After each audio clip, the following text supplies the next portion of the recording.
J'ai entendu dire que dans une CELAS, une personne, elle était mandataire sociale. Et donc, Oui. moi, je demandais, dans une CELAS, la personne, elle est salariée. On m'a dit non, c'est mandataire social.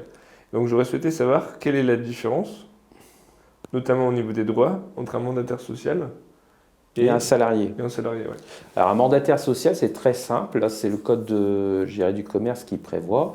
Un mandataire social, c'est la personne qui représente légalement la société, donc qui est associée, souvent, hein, très souvent, euh, qui a le contrôle de la société, donc qui l'administre, qui la gère, qui la dirige. D'accord?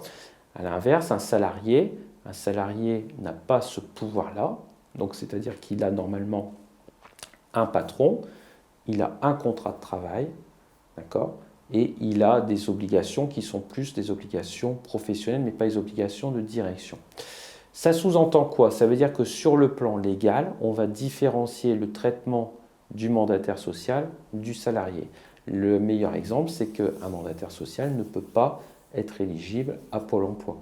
C'est-à-dire que Pôle emploi n'indemnisera ou ne prendra en charge que des salariés à la triple condition, c'est qu'ils aient un contrat de travail, qu'ils aient un lien de subordination et qu'il n'ait pas entre guillemets, de procuration sur les comptes bancaires, en fait, qu'il n'ait pas la qualification de gérant de fait.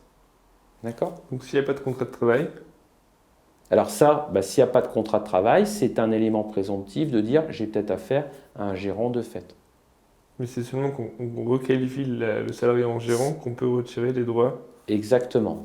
Un gérant, par définition, sur le plan chômage, n'aura jamais le droit à la protection de Pôle emploi.